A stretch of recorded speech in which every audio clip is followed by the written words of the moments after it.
Kogu aeg peab nüüd rääkima, et ära kordagi õhku vahele lase, et nii kui mina lõpetan, sina pead ka alustama ja läheb sinu kord nüüd. Ja nüüd läheb minu kord, et peame kogu aeg rääkima, et siin video taga mängib ja ei saa keerist. No nii, tagasi Kiltsi lennuväljal, aga väikeste muutustega, et mitte meile siis sealpool otsas, võib oleme teisel pool otsas ja nüüd mitte ei sõida siis seda 1 jadik distantsi, või sõidame tervet distantsi ehk siis 1 miili. Hakkan siis vaikselt minema ja hoian aga muudkui peal kogu aeg. Ja Audi on saanud siis ka väiksed lisad külge eelmisest aastast. Mis eelmisest aastast lisa on? See. Eelmisest aastast on lisa see, mis me panime see külge eelmine aasta. Harri pani vaata. See oli eelmine aasta ka juba? Ei, eelmisest aastast lisa külge uuest tagasi, et me ei ole vahepeal kasutanud seda lisa. Kõlas nagu, et eelmisel aastale on nüüd tulnud siit uusi asju. Ja. Ei, nii ei ole. Refid on uued vist neid? Refid on uued ja lähme siis One Mile Challenge'it sõitma. Esimene üritus, kus me üldse käisime kunagi, 315. Et see aasta siis tahaks natukene seda parandada. Meil oleks ideaalis 3-2-1 oleks vaja saada kätte, et siis oleks väga rahulik. Ja kui 3-2-1 õnnestub, siis proovime poole peal saada 300. See on nüüd niisugune utoopia kandis unitsus, aga noh, proovid ikka võib. Seadistus oleme paar muudatust teinud niimoodi, et launch control on maas, shift cut on maas, ehk siis ideaalis, kui käiku vahetame, ei tohiks mitte ühtegi pauku, aga mitte mingisugust abi olla, et proovime hästi rahulikult käigu vahest ära teha. Ja panustame sellele, et siis Karl laseb mul jälle intercooleri jäässe ja peaks olema intake gear tempid peaks siis hästi madalad olema. Täiesti jäässe. Täiesti jäässe. Ja vaata, üks äge Ferrari on ka seal. Suht arves. See on mingi SF80 või? Kuule, see on värskelt arvele võetud mingi paar kuud tagasi. Mingid pillid. Sikestega läheme konkureerima siin. Huvitaks kiirem on Ferrari või see Audi? No, ma kardan miski pärast, et Audi on kiirem. No saame täna teada. Aga ma ei tea, on veel midagi põnevat rääkida või? Ei ole. Siin kõrval tuleb veel üks kiire Audi, kellega me Dünos käisime. Siia tuleb veel üks kiire Audi. 2 kiiret Audid tulevad. Kõik Audid, mis siin täna on üsna kiired, nii et meil on vist number on 65, nii et meil on 65. peale esimene ring. Ja kui ise ringile saame, et siis seal on see nagu nii-öelda järjekorra muutus uuesti. Okay, et läheb kiiruse järgi läheb. Kiiruse järgi, okei. Ja ikka racing sump külje pealt väljas, vari taga. Vaatame varju käepideme üle. Seda meist pole kordagi näidanudki isegi lähedalt. Ei ole või? Minu meelest küll ei ole ju. No, näitame nüüd. Et siin on niisugune huvitav Karli tehtud leiutis, et kuna me kasutame seda nii harva, siis siit tegelikult käib tooli kinnitus küll läbi sellest kohast. Ja mis parem võimalus ära kasutada tooli kinnitust kui varju selle liigutamiseks. Nii et on niisugune reius, et ei pea midagi puurima kuhugi, midagi lisaks panema. Ja proovisime ära ka, et me ei lähe niisama lambist proovima seda, et me proovisime ära ka, et kui ma siin kinni olen, siis ma tegelikult ikkagi jõuan selle käepidemini ka. Selle on kõik korras. Seepärast tal niisugune väike nurk sees ongi. Ja just täpselt. Ja vaata, oota, ma tõmbasin splindi ära. Oota nüüd. Noh. Näed, võtame splindiga ära, juba on tehtud. Ja nüüd rohkem siin autos ei ael enam. Et on üks splint on veel ainult tõmmata ja aga see läheb enne starti. Jah, et siin on ainult üks splint veel. Siit tagant on vaja siis Simpsoni kirjakama ära tõmmata. Siin on tükike minu verd veel otsas. Sa ikka vereohverdus pole vaata auto jumalalt, et ega muidu hästi sõida. Nüüd tuleb hea sõit, sa tegi vereohverdus ära. Jah. Et selle tõmbame veel siis nagu Harri õpetas siit poolt ära. Trost tuleb paremalt poolt, splint on meil vasakult poolt. Tõmbame enne starti ära. Karl näitab, et mulle splint on ära võetud ja siis panen gaasi põhja. Et vaatame, mis me siin ikka räägime. Ma pean nii palju asju tegema. Splindi ära tõmbama, sul vahtu laskma sinna ette. Ega see mehaaniku töö lihtne ei ole. Mina istun alati autos lihtsalt. Sa lihtsalt istud seal. Kõrben ja higistan. Äkki ma lasen sulle ka väikse sortsu sinna krae vahele? See ei teeks üldse halba mitte. Aga meil on siin mõnus oma vaba lava kaasa võetud, et hea starti jälgida ja siin külmad joogid kaasas ja mis siin veel tahta? Võib-olla pärast käime seal ühes bussis, kui see buss on siin. Kui me leiame üles selle. Aga kui me seda bussi üles ei leia, siis me käime seal Edra Finalsil seal bussis. Davai! Võetad? Läks.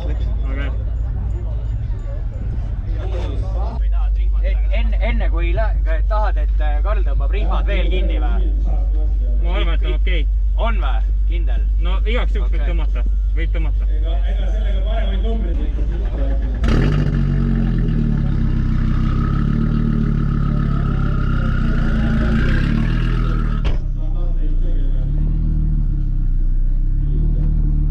Nii edasi, et siis... Aga vist selle auto. Ja ma sõnnitu sellega, et nüüd madalab selle väga. Aga mõtled, et...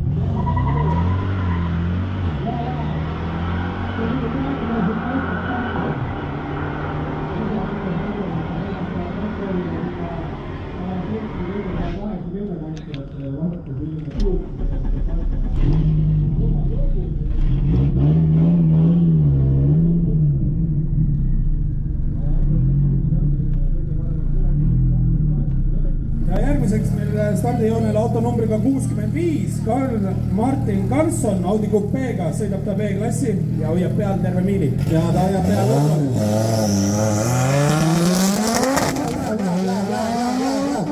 315 on kõlab hästi.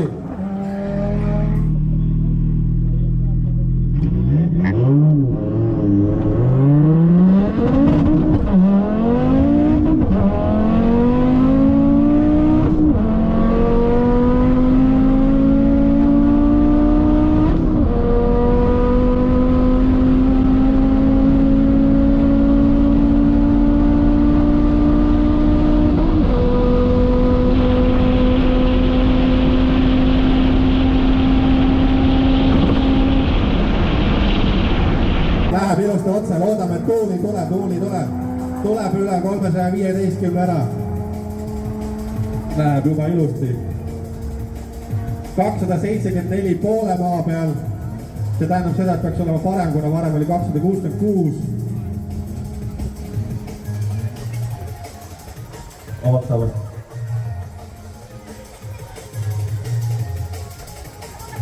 $309. Mis asja? 309.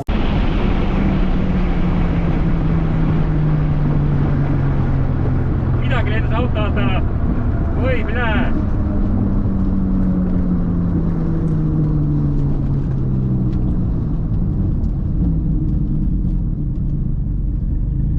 Aga auto käib vähemalt.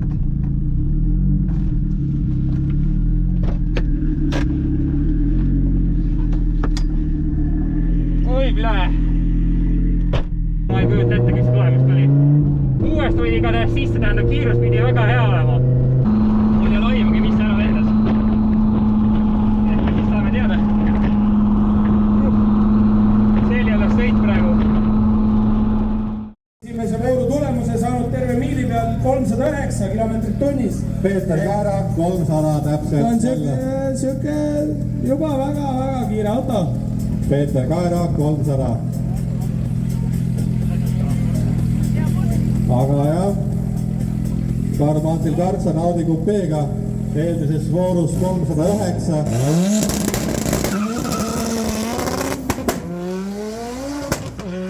Läheb ilusti. Jõud on. Siin peaks olla küll. Tuleb rohkem kui aastal 2020, milleks on 315. Poole maa peal 275. Ja kes sai esimese koha? Juba filmivad, just teavad. Nii, B-klassi esikoht Audi Coupe 309 kilomeetrit tunnis. Karl-Martin Karlsson.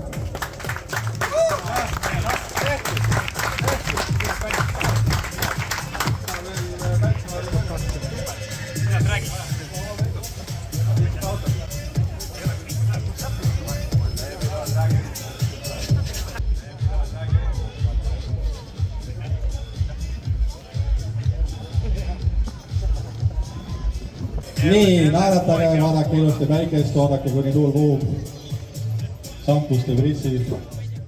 Tagasi garaažis, rohkem ei filminudki koha peal ja üritus oli läbi ja ütleme niimoodi, et siukene nagu kurb ei saa otseselt olla tulemuste osas või? No jah, top 3 aeg või mitte top 3 aeg, kiirus. Top 3 kiirus, oma klassi võit, auto on terve, no ütleme nii, et see tähtsus on terve. Mootor on terve. Mootor on terve, jah. Auto ka üldiselt on terve ikkagi. No tegelikult on terve, jah. Et siin garaažis just leidsin ühe asja, nagu, mis oleks vaja kiiresti ära korda teha. Veovalli kumm. Veovalli kumm sai viga seal, jah. Kui põhjakate minema lendas. Põhjakate otsustas 300 pealt, et nope, kõik. Aitab küll, out of office. Jah, läks minema. See sama, see on siin ju. Mingi osa on kadunud. Nii palju jäi alles. Suurem osa on alles, nagu ma aru sain, see on RS2 põhjakatte, mis on väga haruldane ja suhteliselt kallis, aga nüüd ta ei maksa enam midagi. Jah, näed. Siin on üks mure, kus ta on läinud. Ta on ikka korralikult läinud. No ütleme nii, see oleks väike mure, siia saaks suurema seibi asemele panna ja oleks jälle hea, aga no ütleme nii, suurem probleem on. See, et siin esiusa enam ei ole lihtsalt. Siin peaks niimoodi seda ühendama üks jupp. Et see on kuskil kiltsil, noh. Noh, on siis on. Jah, esimene sõit läksime siis suurte otsustega peale. Panime gaasi põhja, kõik oli hea. Tegelikult ka videost näete, et mul oli tegelikult tunne ka, et nagu sõit oli hea, aga logist vaatasime siis, et tegelikult sisselaske temp, siis intake air temperature oli juba poole peal ligi 90. 90 tähendab seda, et on väga suur oht detonatsioonile ja noh, seal ei ole enam mitte mingit optimaalset mootoritööst midagi enam rääkida. Esimene osa poole peal oli vist 274 äkki või? Midagi sihukest 274, et esimene pool oli väga hea ja pärast esimest poolt siis oli sihukene mootori piinamine, et poolda enam nagu ei läinud ühesõnaga edasi, et noh, temperatuur. Ja siis mõtlesime, et teist sõitu enam põhjagaasi või nagu nii-öelda lõpuni sõitma ei läinud, et läksime, proovisime siis nagu nii-öelda omal nahal ära, et kui meile kõik ütlesid, et see launch control midagi juurde ei anna, nagu mõttetu ära hakka üldse proovimagi, et see lihtsalt ajad oma auto keema, siis ma mõtlesin, et kurat, et ikka tahaks omal naha ära proovida. Proovisime ära ja vist tuli 2 kilomeetrit, nii et selle juurde poole peale või? Midagi sihukest, no väga marginaalne. Täiesti mõttetu nagu. Ja nii oligi, et sellega ürituse lõpetasime, et tegelikult saime B-klassi esimese koha, mille küll nagu kurta ei saa otseselt. Järgmine aasta peab siis tagasi minema ja juba rääkisime ja panime plaani paika, et järgmiseks aastaks peame siis vesimetabritsi installima omale, et saaks sisselaske tempi natuke madalamaks, natuke nagu oluliselt. Et siin mõned audid, kes sõitsid eelmine aasta, oli siis koos vesimetaga ja bensiiniga oli sisselaske temp, oli seal lõpus mingi 40, on ju. Ja meil on siin niisugune 90, et see ei ole kaugeltki mitte optimaalne. Et loodetavasti see siis päästab. Aga üldjoontes, noh, ütleme nii, et kui see sama tulemus oleks 2 aastat tagasi, siis ma oleksin ülisillas nagu, et oleks ülivinge tulemus. Aga kuna see aasta ootused olid nii kõrged, lihtsalt, et see 330 ja rida 5 rekord ja mingid kõik asjad nagu nii-öelda pandi meile peale. Ja üks ainukene hull, kes olin, siis mina läksin pikka distantsi sõitma, et ülejäänud läksid kõik poolt sõitma. Et siis ootused olid väga kõrged, aga noh, tuli niisugune 309. Mis ei ole ka halb, aga ei ole ka nagu niisugune wow, ütleme nii. No ja tuul oli ka veel vastu ja...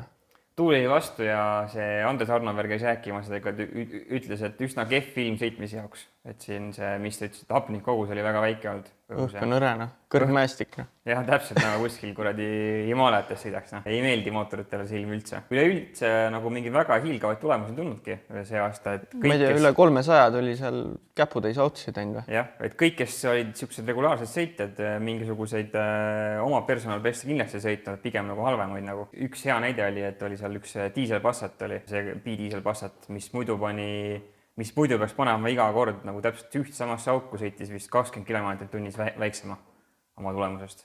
Ma neid tulemusi täpselt peast ei tea, aga seal oli siuke võrdlusmoment nagu. Palju see ajukiirust näitas? Ma pole logi vaadannudki, ausalt öelda. Seal meie tuuner vaatas korra logi üle ja ütles, et intake on liiga suur ja ütles, et pole midagi teha. No. Aga ma peaks vaatama, ma saan vaadata küll pärast välja võtta. Huvi pärast võrrelda, et mis see palju võssi näitab. Yeah. Eks sul see vana logiga olemas, millega sa 315 sõitsid? Ei, sealt mul pole mitte ühtegi logi alles. Vaata, see oli see, kus me ei pannud kaamerat käima ja me ei pannud ka logi käima. Et seal oli see error. Ja tegelikult teisest sõidust meil ka videot ei ole, nii et ma unustasin kaamera käima panna. Classic old rookie mistake oli seal. Sahmimine käis, noh. Jaa, oli küll, jah. Aga kiire servis siis autole. Ma tegin juba õlivahetus ära mootorile, et oleme valmis speedesti volutama minna. Mitte speedesti, et see lolli. Edra Finance'it siis juba 6 päeva pärast peame rajal olema. Veel on vaja teha siis see veovõlli otse kumm on vaja ära vahetada ja teeme ka käigukosti ja diffri õlivahetused. Ma arvan, sellele vanadele süsteemidele väga 300-ga sõita ei meeldi, siis igaks juhuks anname neile uued õlid sisse. No nad on see hooaeg juba korralikult launch'i ka saanud, et... Et ega ta halba ei tee, ma arvan. Aga üleüldiselt vist muidu on ju kõik okei, noh. Ma juba siin väikselt timmisin, panid tagasi need kojamehed panin tagasi külge ja peeglid tagasi küljes ja... Muidu oli maru kehva tagurdada. Slikid on ka juba all. Jah, slikid panin ka alla, jah. Vari jääb sisse, on ju? Ja vari jääb sisse, et varjuga siis saame oma vastaseid intimideerida. Et saab siin natuke hirmutada. Jah. Et oi, läheb kiireks sõiduks. Jah, et nüüd tuleb nii kiire sõit, et on vaja varju, et seal mingi 240 pluss nüüd. Ma mõtlesin, et kuna me ühe korra aastas saame seda vari kasutada, et auto näeb suht badass välja sellega, et jätame külge siis. Oota, aga kas varju lahti ka pakib või? Ja varju pakime lahti ka, aga siis teeme korra pausi, ma olen oma auto eest ära ja siis laseme varju lahti. Et Harri luges meil sõnad peale, et vari peab olema lahti ja meil eile õhtul läks meest ära, nii et siis ma vahen korra oma auto eest ära ja siis tõmbame kangist lahti. Vilgutame natuke, teeme natuke seda valguse vilgutust ka. Nii, oota, ma võtan pildi käivalt eest ära. Sa tegid sellega seest puhtaks või? Jah. Pean kuradi jalanud ära võtma. suht ebamugav siia ronida. Noh, valmis või? No. No nii, 300 on rauas ja lükkab varju lahti. Nähendis välja küll ilusti. Ideks. Seest välja kerima. Tegelikult... Viskab pagassida. Kuule, aga me ju ei peagi üldse kogu varju lahti võtma ju. Me võime ju selle varju sisse jätta ja oleme ainult selle vedrust pagassi. Ma ei tea. Ma ei kütta ette. Ma arvan küll. Kas see ju on täpselt nii siin pakis, nagu ta pakitud on? Nojah. Ja Andres Arnovel tuli ka näitas, kuidas siis säästa oma varju. Unustad ära, et jätad selle varju siis oma järgi lohisema ja piisavalt kiiresti maha pidurda. Et siis tegelikult väikene Mägi-Aivari teip aitab siia ümber. Et me teipisime oma need põhikulumiskohad ära. Seda oleks võinud kohe esimesel aastal teha. Oleks võinud. Siis kui põhitämmit sai tehtud. Siis kui põhilohistamine sai tehtud niimoodi, et ega selle peale ei mõelnud jumala eest. Aga seda ei saanudki uuesti katsetada, sest teine raund juba läksidki selle. Jah, läksin ainult poole distantsi peale ja rohkem katsetangi, et ja. Pakkisime Harriga varju ära koos ja rohkem proovida ei saanudki. Selle viskame pagassi ja enne järgmist võistlust paneme uuesti kokku. Auto nii puhas, et Muidugi. paha hakkab. No kuule, ikka peab ju korda tegema pärast võistlusi. Siin oli siukene seapesa, mingid õllepurdid ja ma ei tea, mis iganes taara oli siin autos. Vaat nii, tõmbame otsad kokku või? Või on veel midagi rääkida või? Minul küll ei ole. Mul ka ei ole. Ma hakkan vist Mersuga tegelema. Ossa kurat, ära siukse lubadusi küll ei jaga siin. Igaks juhuks. Pool videot on valmis ja peaks kuidagi kokku tõmbama selle otsa. Kuule, aga nii siis oli meie One Mile Challenge 2022 ja ei ole pettunud, aga ei ole... Rõõmus ka ei ole, on ju? Väga palju. Just, aga ütleme nii, et auto on terve, see on põhiline. Et me saame ikkagi täie rauaga minna Finansile peale ja võtta selle põhitiitli ära, mida me siin terve hooaeg nüüd jõhtinud oleme. Väga lihtne ei ole. Väga lihtne kindlasti ei ole. Kindlalt ei ole midagi, et tuleb ikkagi saada korralik tulemus. Karl pani kõik numbrid tabelisse ja tabel näitas, et ma pean vähemalt esimese eliminaatori võitma, et kõik võimalikud šanssid eemaldada sellest, et ma saan kaotada. Või noh, mitte kaotada, või siis teise koha saada. Kui ma saan siis kvalist läbi ja saan esimese eliminaatori võidu, siis on kindla peale hooaeg kinni. Et siis ei ole enam mitte mingit võimalust. Siis ei tohiks olla ühtegi võimalust teha, et keegi sulle ära teeb. Põhikonkurid ongi meil Drive'is ja Andres Miller, kes siis praegu üldse võivad võtta veel esikohta ära mul. Tegelikult minu arust oli seal isegi võimalusi teistel ka. Aga see vist oli võimalus siis, kui mina ei ilmu kohale üldse või? Sest et punktid näitasid ikkagi, seal tuleb nagu nii napik. Ma pean uuesti üle vaatama, ma ei mäleta, aga minu arust oli, ütleme nii, et kellelgi ei ole seal midagi väga kindlat. Jah, etappe on nii vähe, vaata, selles ongi jama. Et punktid on suhteliselt võrdsed. No aga siis lähme võtame juba järgmises videos. Lähme siis võtame ja paneme selle asja kinni ära. Vormistame ära. Tavai. Taskus, lukus. Jah, tavai, tšau.